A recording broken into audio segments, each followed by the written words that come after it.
Good afternoon. Today I recommend to you Raxo and the Rats of Nim by Jane Leslie Conley. This is the sequel to her father's book, Mrs. Frisby and the Rats of Nim, by Robert C. O'Brien. In Mrs. Frisby and the Rats of Nim, the rats have become intelligent through a science experiment, and they escape from that lab.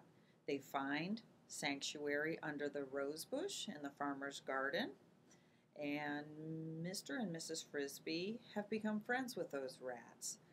This book brings you the second generation of those rodents. So Timothy Frisby is the son of Mr. and Mrs. Frisby, and Raxo is the son of one of the rats who is intelligent from the science experiments.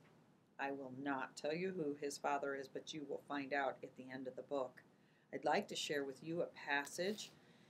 It happens while Timothy and Raxo are traveling to Thorn Valley. Timothy is on his way to school, and he meets up with Raxo on his way. Raxo's pretty interested in what's going on, so he follows along, but Raxo is in no way prepared for this trip, and they decide to travel at night.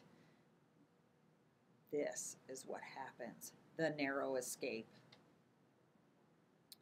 They hurried down the trail, passing from moonlight to darkness where overhanging trees shadowed the path. Raxo sang happily in a low voice. It was the same song Timothy remembered him singing when they had first met. "Gonna find my baby." There were no signs of life anywhere. After a bit, Raxo stopped singing. Then Timothy noticed that it was extremely still. Besides the river and the padding of their own feet, he could hear nothing at all.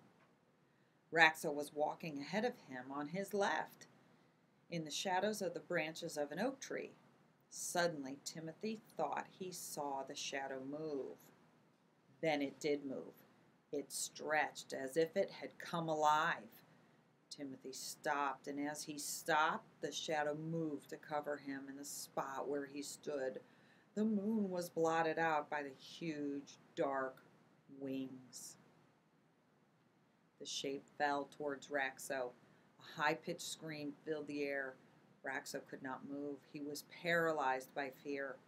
Timothy felt a scream come up in his own throat.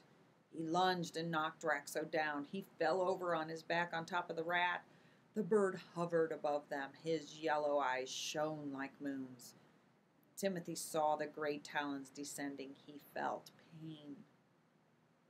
Before he fainted, he pushed one last breath of air from his chest, and he shouted his name, "Timothy Frisby!" The owl hung in the air for another second. It shook the mouse from its foot with an angry cry, and it rose in the dark, circled once, and flew away. I challenge you to find out what exactly happens to Timothy and Raxo on their voyage in Raxo and the Rats of Nim.